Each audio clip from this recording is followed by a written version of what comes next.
أشهد أن لا إله إلا الله وحده لا شريك له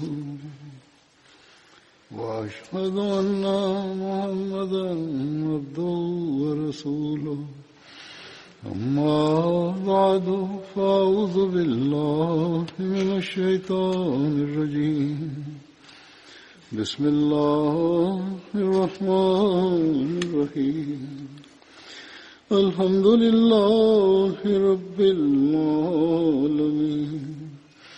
الرحمن الرحيم مالك يوم الدين إياك نعبد وإياك نستعين اهدنا الصراط المستقيم صراط الذين أنعمت عليهم غير المغضوب عليهم ولا الضالين.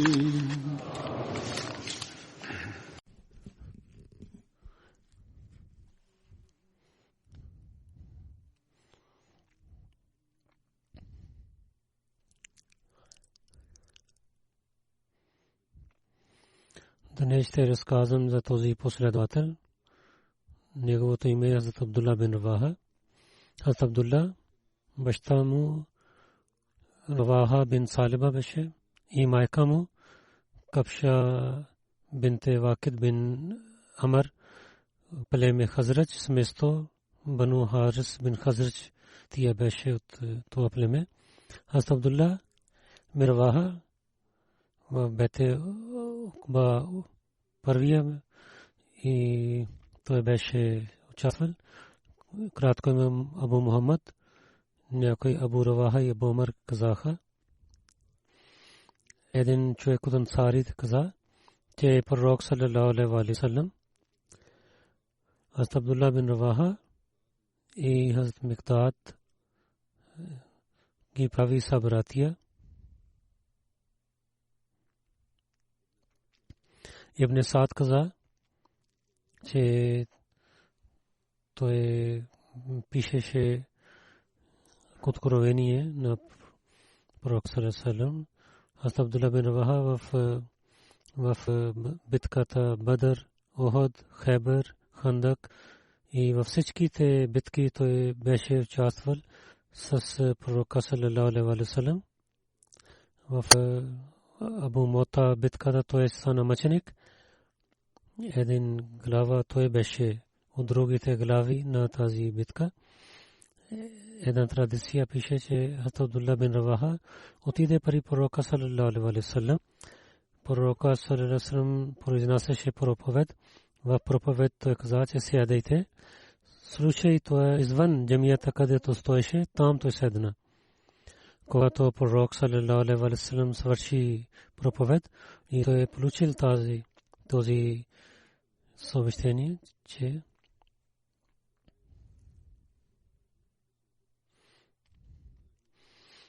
подчинението на Бога и подчинението на Бог, Аллах и неговия пророк, и нека Бог да ви увеличава. И така случката пише в традициите за Абдулла бин Масуд.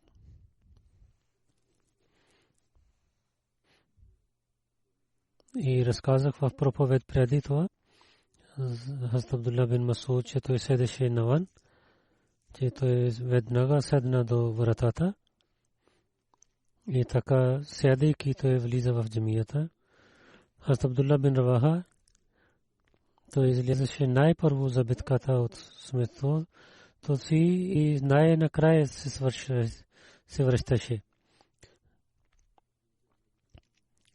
Хазрат Абдулла каза, че искам защита от Бога на този ден, когато не разказвам Абдулла бин Раваха. Когато той идваше, той поставяше ръка на моите гърдите, че когато той се срещаше с мен и всеки ден, той имаше такива атрибути, трябва да ги разказвам. И той каза, че когато идваше отпред и се срещне с мен. Абдулла бин Раваха, поставяйки ръка на моето гърдите, поздравяваше. И когато отиваше, поставяше ръка в гърба ми, че Умер, сядай и да седаме да говорим, да подновим вярата си. И така сядахме, разказахме, хвалихме на Бога. И след това Абдулла бин Раваха казваше, че Умер, че те са събранията за вярата. Аз имам Ахмад неговата книга, Китабу Зухд пише, че Абдулла бин Раваха се срещна с някой приятел, казваше, че елате да сядаме и да хвалим на своя Бог. И пророк саллаллаху алейхи ва саллям каза, че Бог да бъде милостив с Раваха. Той обича такива събрания, на които се гордеят англите. Абдулла бин Раваха каза, че пророк саллаллаху алейхи ва саллям каза,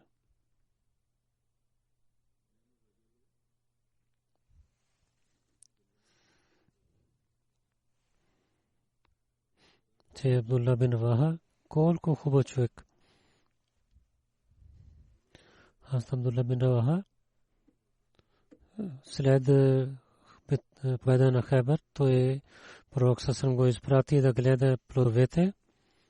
Абдулла бин Раваха стана толкова болен, че той стана отиде припадна. Пророк съсъм дойде да гледа и каза, че о моя Бог, ако неговата смърт е дошъл, тогава улесни неговата работа. Ако той сега ще почине, улесни за него. Но ако не е дошъл неговото време, тогава дай лек на него. След тази молитва, Абдулла и улекна неговото тяло и той стана по-добър. И той каза, че моя пророк саллаллаху алейхи ва саллям, моя майка каза, че когато стана болен, майка казваше, че моя син и моя планина. И гледах, че някой казваше, дали си такъв? Аз казах, да. Тогава той е бинавен, че ангел имаше една желязо в своята ръка и той питаше, че дали си такъв, както твоята майка каза, че ти си планина и си така ще правиш равен на Бога. Абдулла бин Раваха каза, че когато казах да, той биеше на мен.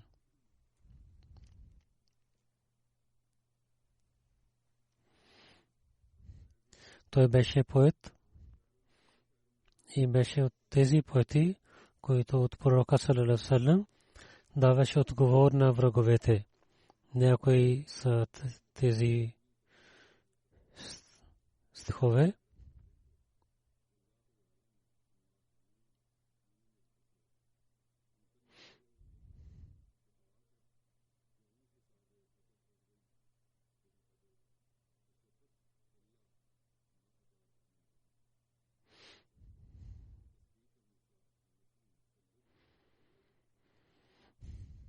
Че аз в твоето велико щастество на пророка саллаллаху алейхи ва саллям гледах добрина и Бог знае, че аз наистина гледах. Вие сте пророк в страшния съд, който няма да получи вашата молитва, наистина той няма да има успех. И Бог да даде тези атрибути, да бъдат вечно с нас, както той ви е дал, както Муса си помогнал, помагай на него. Пророк саллаллаху алейхи ва саллям, слушайки тези стихове, каза, че о ибн Раваха, нека ти да бъдеш твърд винаги.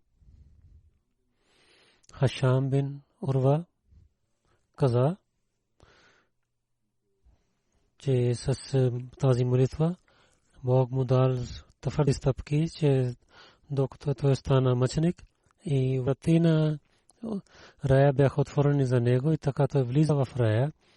Ибн Саад казва, когато беше този стих откровен,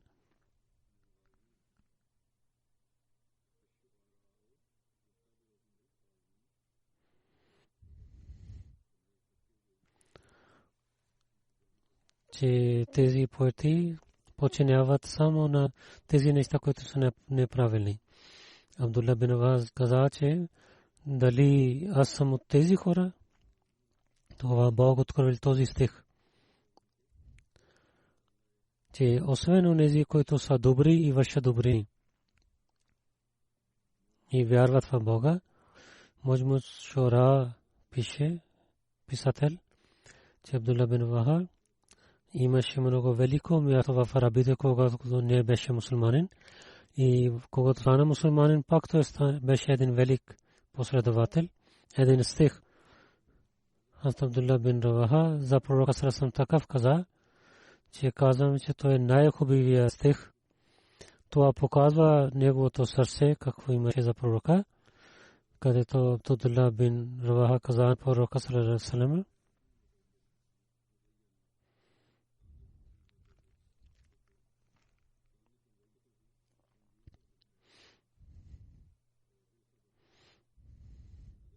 че ако Мухаммад Мустафа саллаллаху алейхи ва саллям за неговото същество, ако има нямаше чудеса, то пак пророк саллаллаху алейхи ва саллям неговото същество беше достатъчно да покаже истината. Хазрат Абдулла бин Раваха, когато не беше мусулманин, той можеше да чете и пише. Въпреки че много малко хора знаеха това, след битката Бадър, пророк саллаллаху алейхи ва саллям Зайд бин Харса го изпрати към Медина и Абдулла бин Раваха към Мавали ги изпрати да отиват и да се обещават за победата на мусулманите. Мавали от Медина има такава място, което 4 до 8 мили има, където има Куба и другите племена. И вет Хасид бин Джубейр каза, че пророк саллаллаху алейхи ва саллям, че влиза в джамията Харам, той седеше на камила си.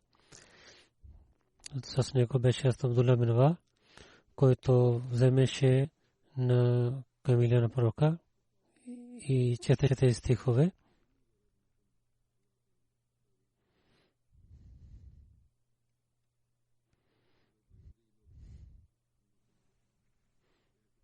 Че о неверниците, че изоставяйте пътя. Ние така ви победихме, че където главите ще изчезват. А Кайс каза, че пророк саллаллаху алейхи ва саллям каза на Абдулла бин Раваха, че сядай нашите камили да вървят бързо и чете стихове.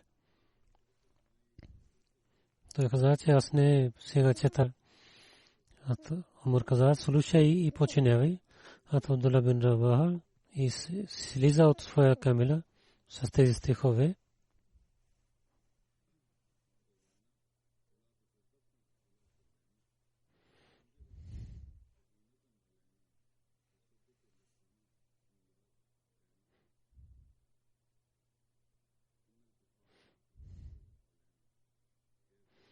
О, моя Бог, ако нямаше ти, тогава нямаше напътствие за нас.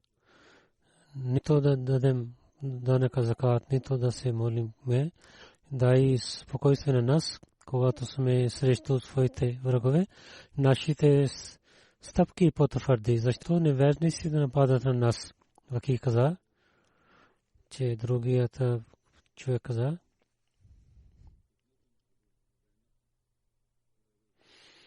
че ако те искат разногласия, тогава ние отказваме това.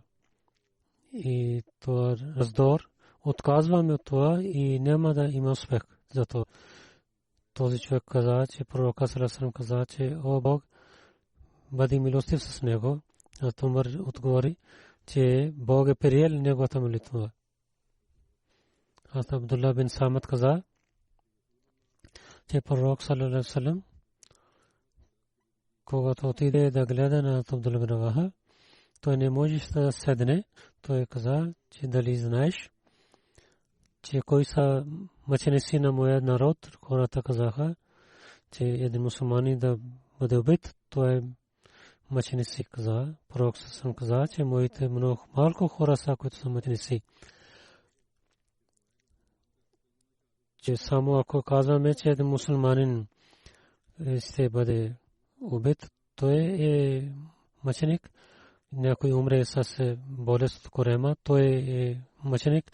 И ако някой удави във водата, той е мъченик. Ако някой жена се ражда дете и има смърт, тя е мъченик. Пророк съм прави глава на Абдулла бин Раваха и каза, че ако той стане мъченик, тогава за Джафар бин Талиб. Ако Джафар бин Талиб стане мъченик, тогава Абдулла бин Раваха ще стане глава. Ако Абдулла ще стане мъченик, на когото мусулманите ще харесват, той да стане глава. Когато войската стана готов и хората пътуваха, хората изпратиха главите на пророка саллаллаху алейхи ва саллям, се молиха за тях. Когато главите на пророка саллаллаху алейхи ва саллям изпратиха на Абдулла бин Раваха, Абдулла бин Раваха започна да плаче. Хората питаха, защо плачеш? Той отговори, кълня се името на Бога, аз не обичам на съветския живот, аз не искам тези неща. Аз слушах този стих от пророка саллаллаху алейхи ва саллям.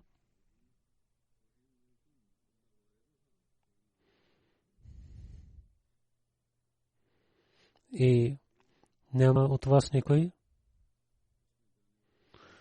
Той ще влиза в ада. Това е от моя Бог едно решение. Затова не зная, че за моста на Сират какво ще стане с мен.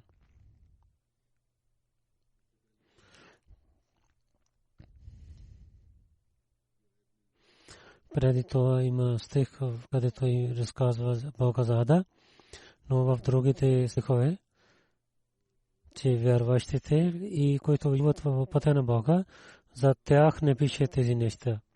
Но мусулманите казаха, че Бог е с вас и той ще ви връща с добър начин.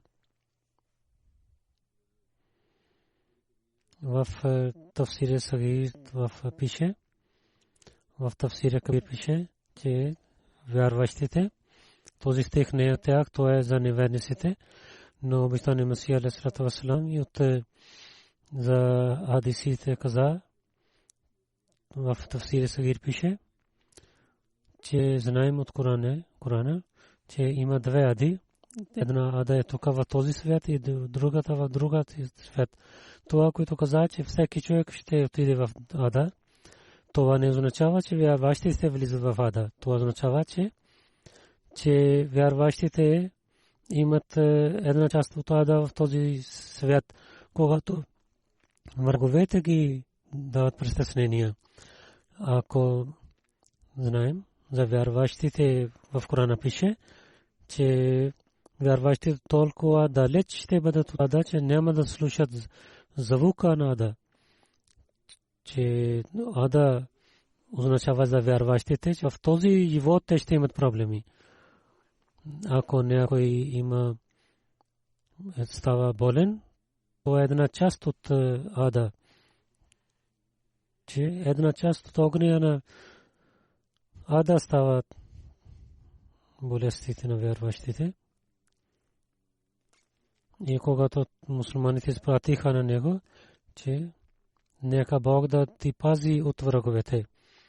Абдулла бин Раваха чете тези стихове.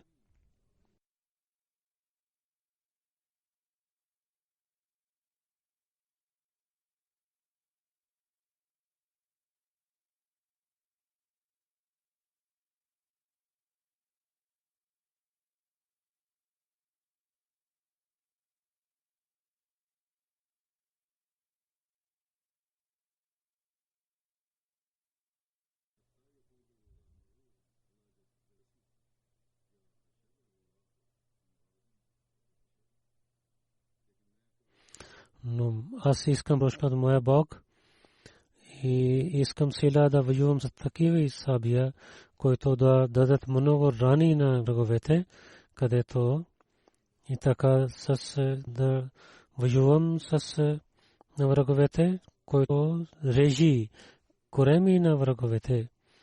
И когато хората отиват от моя гроб, казват, че о, който си участва в битката, нека Бог да бъде милостив с теб. След това Абдулла бин Раваха отиде при пророка саллаллаху и пророк сам го изпрати и войската върви. Отидоха до мястото Муам от в Сирия до Балка има едно село. Там знаеха, че Херкъл с 100,000 и с румите и 100,000 другите хора той е там. Ма също е друг град в Балка. Мусулманите останаха 9 дни там в Ман и казаха, че при пророка саллаллаху да изпратейки да дадем обещаваме на пророка саллаллаху те хората враговете са много повече от нас. Или да помогнете на нас или ще дадете другия свет. Но Абдулла бин Раваха даде сила на мусулманите. Тези хора бяха само 3,000. Те напреднаха и до едно село, до Мушареф. Там имаха много градове от мусулманите. Едно до Дамишк, едно до Балка. И след това мусулманите отидоха към Мота. Анас каза, че пророк саллаллаху алейхи ва саллям Зайд, Хазрат Джафар, Абдулла бин Раваха каза, че те ще станат мъченици.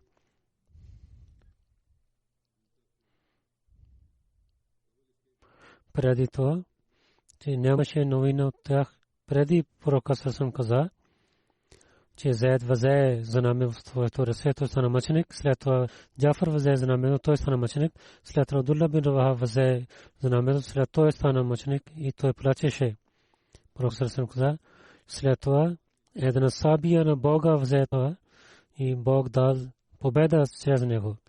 Когато Зайд бин Харса с Джафар с Абдулла бин Раваха стана новина за мъченик, пророк саллаллаху стана да разказва за тях и започна от Зайд. Пророк саллаллаху каза,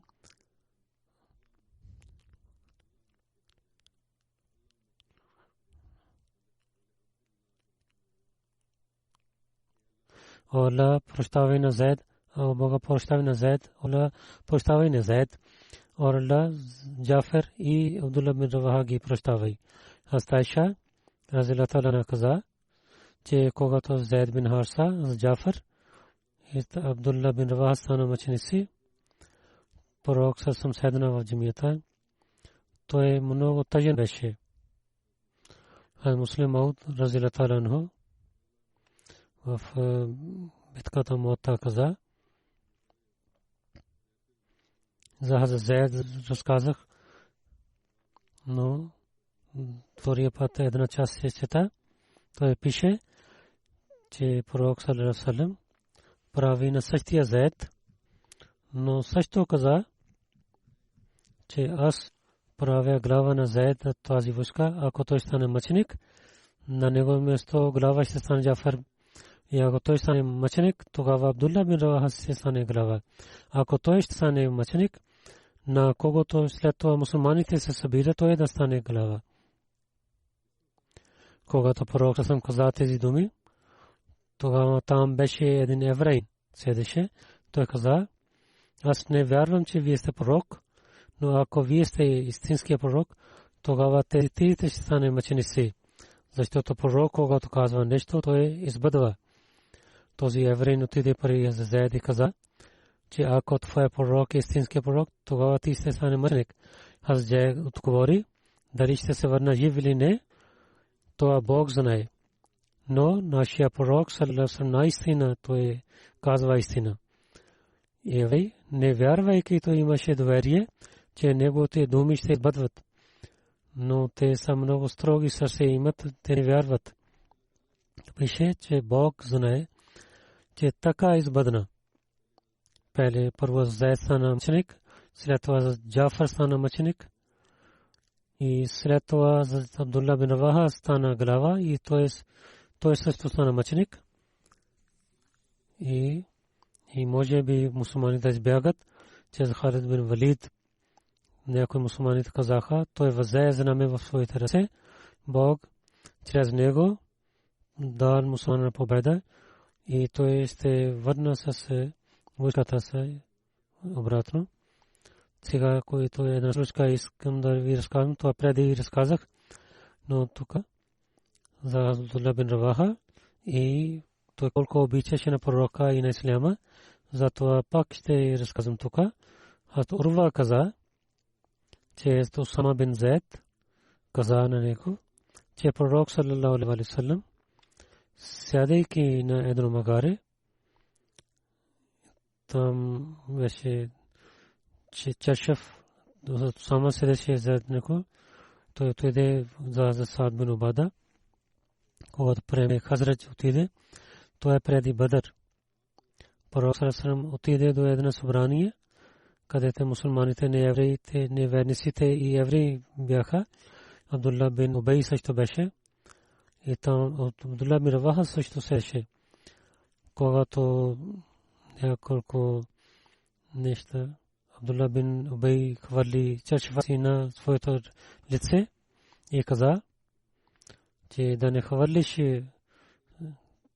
това мръсотия на нас. Пророк саллаллаху поздрави на тях и седна и слиза от магарето и чете Коран.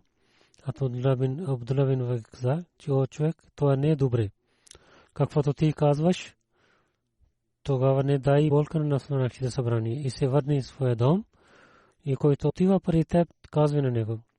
Абдулла бин Раваха веднага каза, о нашия пророк, елате при нас в нашите събрания, ние харесваме и няма да имате страх.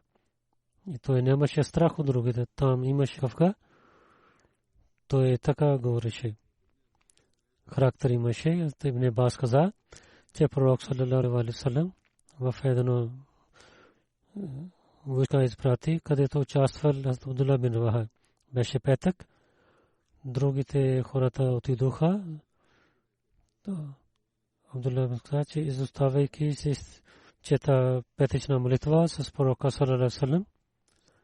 И след това ще има в войската, когато той се молеше с пророка саллаллаху алейхи ва саллям, пророк съм гледайки на него, че защо не си отишъл със своите приятели. Той отговори, аз желаех, че аз да чета петъчна молитва с вас и след това да отивам при тях. Пророк каза, на земята каквото има, ако всичко ще харчеш, онези хора, които отидоха в войска, ти не можеш да получаваш тази благодати. Те са по-важно, то вие може да четете по пътя. Абу Дарда каза, един път с пророка саллаллаху алейхи ва саллям в Рамазан месец излязохме. Топлината беше много и топлина толкова беше силно, че всеки искаше да пази своята глава със своите ръце, да пази от топлината. И нямаше никой постеше, освен пророка саллаллаху алейхи ва саллям и Абдулла бин Раваха. Мирза Бишир Ахмед Сахиб пише, че най-първия работа и построиха джамията Навви, където седеше камиля на пророка саллаллаху алейхи ва саллям. Това беше за 9 деца Сахел и Сухейл. Беше имущество на тях. Това беше едно открито място. Някъде имаха дървета от формите и няколко друго разрушено място беше. Пророк саллаллаху алейхи ва саллям харесва това място за джамията и за своите. И в 10 динари, 90 рупии купи и режейки тези дървета, построиха джамията Навви.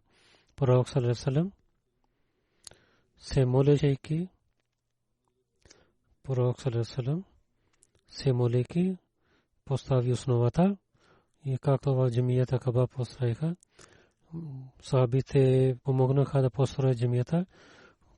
понякога пророк също участваше, понякога и последователите, работейки, четяха стих на Абдулла бин Ваха.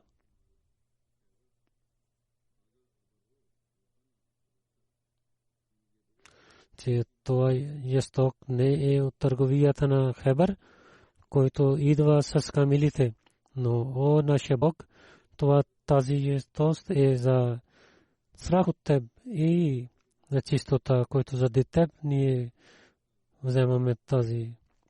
Понякога последователи този стих четоха.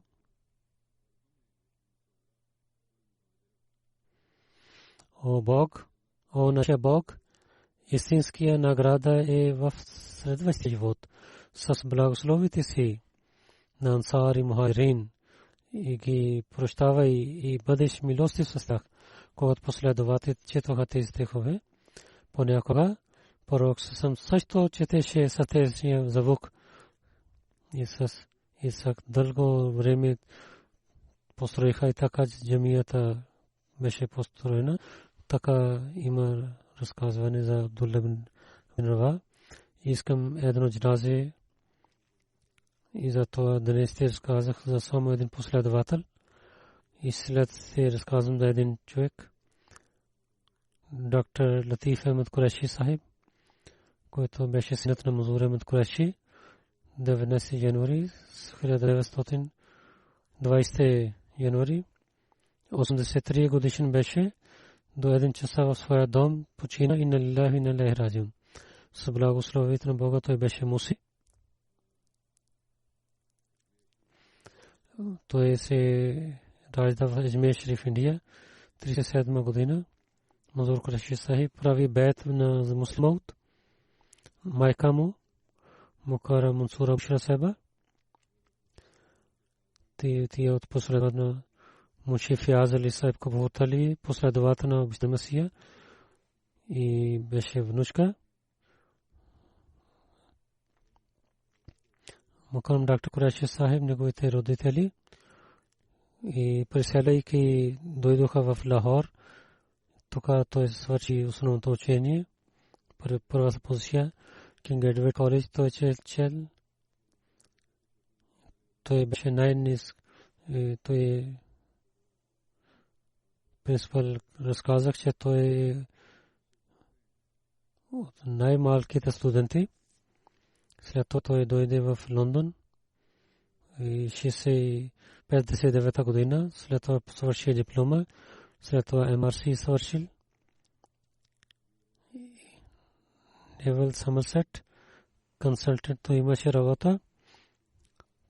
Той беше опитан за сърдечните болести и 66 година третия халиф каза на доктор Сайф, че кога ще се върне при нас. Доктор Сайф каза, когато заповядате.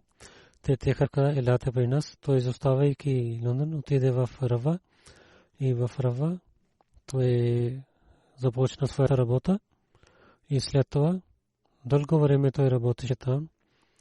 11 юли 80 чиф медикал офисър стана.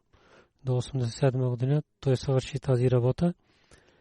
До 60 години той работеше в Фазли Умар Хоспитал.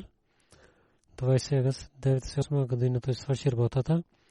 6 септември като работи в Фазли Умар. 10 септември 2000 година той работеше в Фазли Умар Хоспитал. Така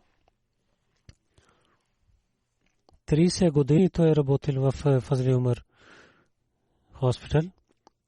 Доктор Латиф дал своя живот на Бога. В Худамлади Марказия, Ансарулла Марказия с различните отдели той работи. Той беше днешните дни наиб садар Ансарулла.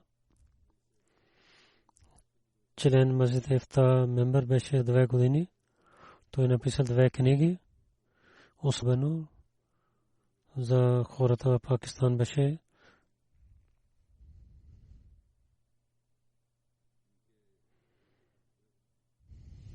Неговата жена преди няколко дни тя почина. Тя беше дъщеря на Гулам Абдул Малик Хан Сайб в фамилия Петриджан.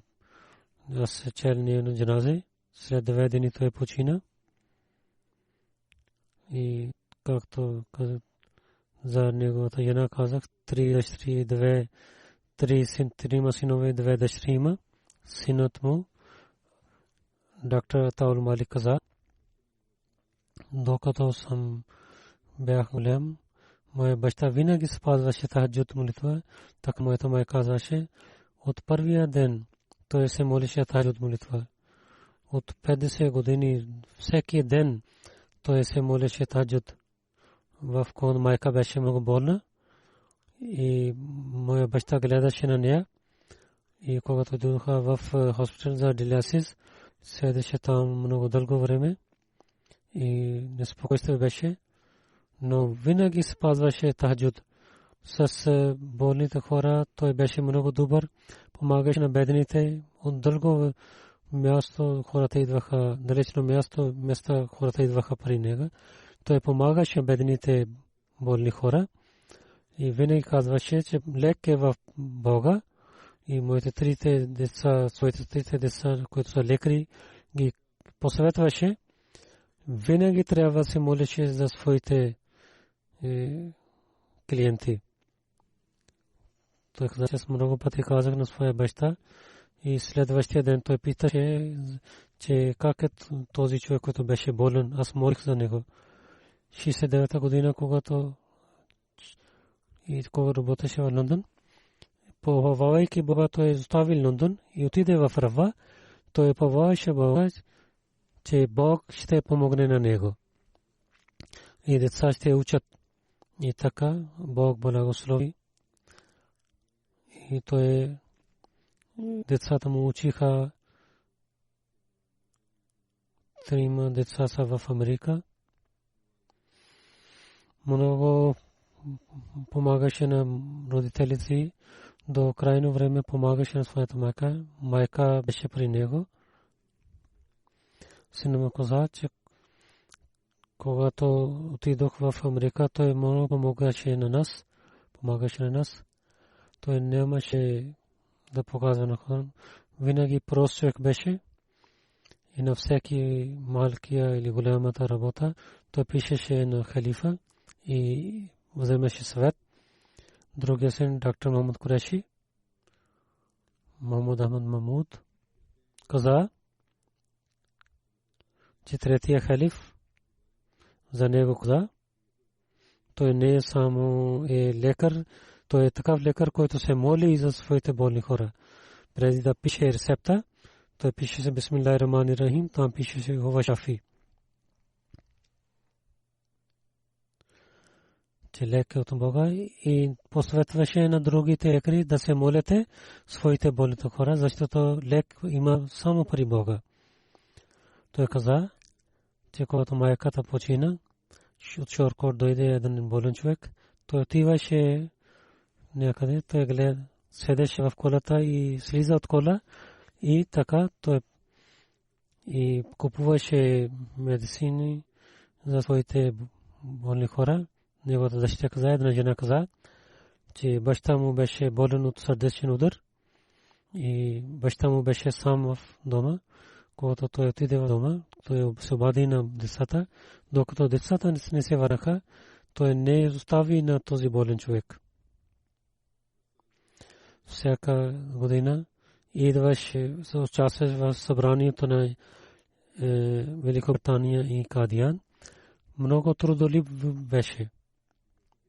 Дъщеря му каза, след когато почина майка, каза, че помаги на мен.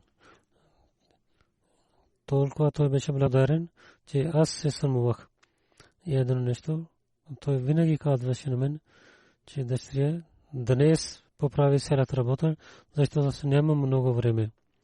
Аз не слушах неговите думи и не питах.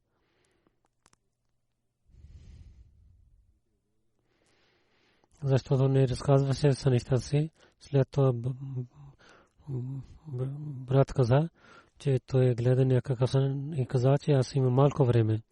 Преди 1 час, сутрин 9 часа, до 1 часа в клиника. Той гледаше болните хора. 1 часа се върна дома и правейки вузу и сядайки на и той имаше сърдечен удар и отиде при Бога си.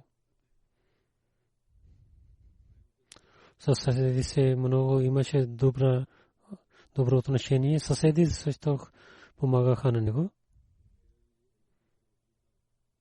Той му харесваше стихове, Дурсеми, Каламе Мамуд и другите поеми той четеше, рецитираше, много кесет, много учен беше Сейд Хусейн Ахмед, Мураби Сисла. Той Хамзул каза, че когато той се върна от Лондон в Пакистан, той направо отиде при правит сектор. Третия халиф извика на него вътре. Когато пита дали си дошъл, той каза, че Азур дойдох. Азур каза, че вашата къща аз поправих.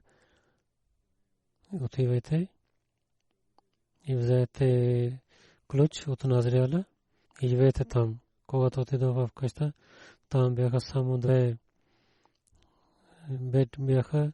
След това той купи другите неща за своята къща и така той живел там. Нямаше, той нищо не каза, че от Европа се върнах. Първата година имаха гости. Той спиеше надолу и своята къща той дал на гостите. На своя много той помага на Мулана Абдул Малик Хан Сайб и неговата жена.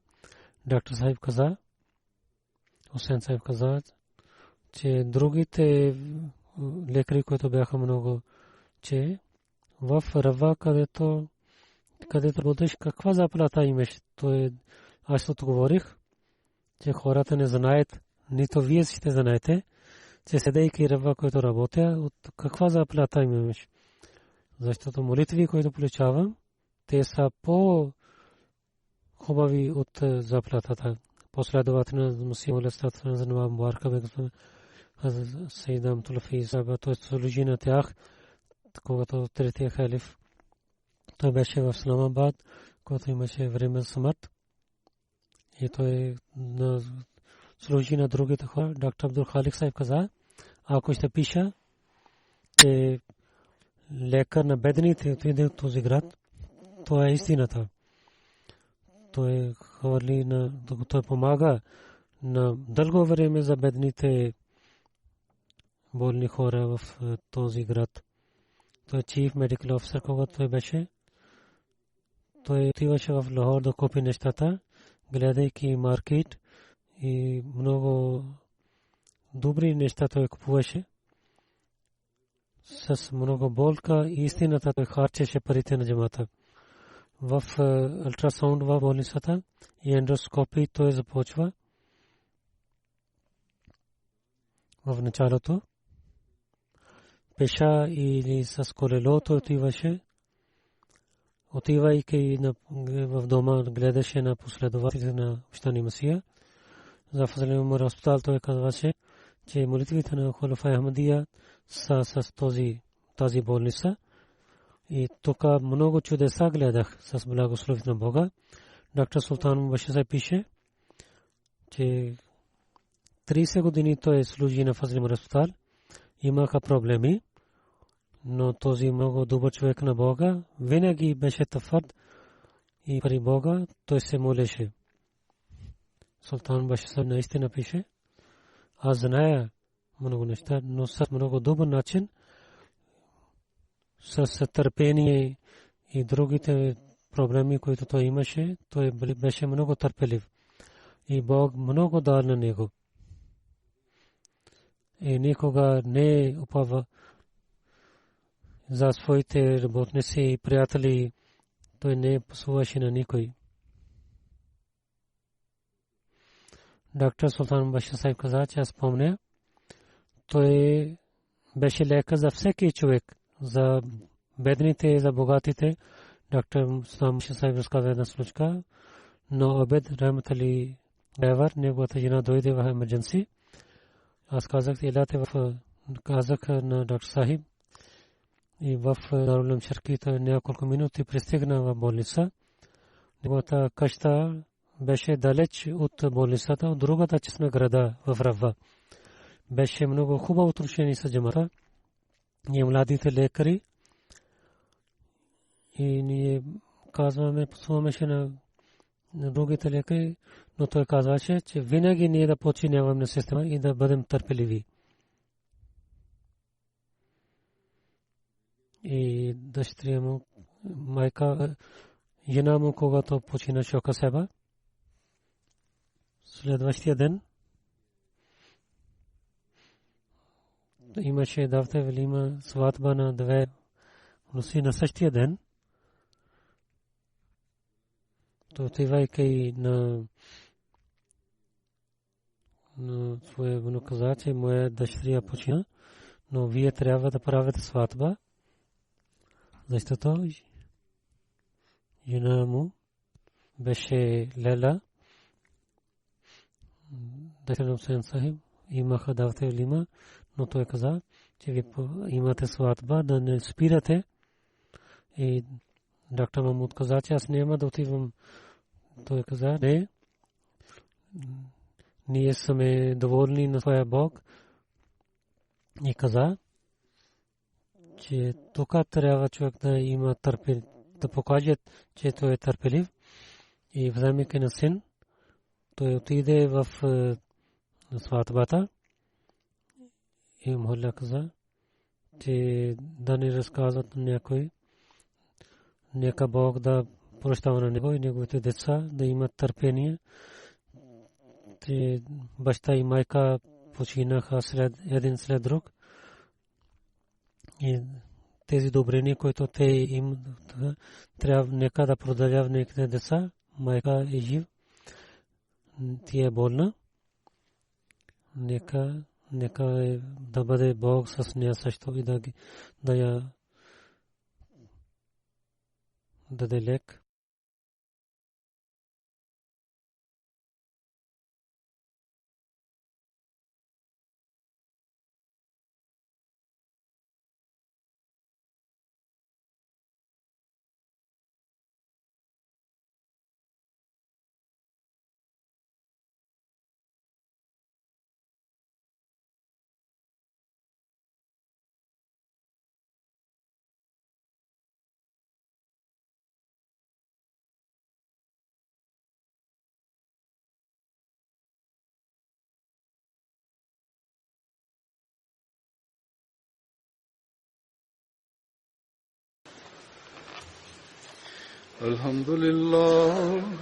الحمد لله نحمده ونستعينه ونستغفره ونؤمن به ونتوكل عليه ونعوذ بالله من شرور أنفسنا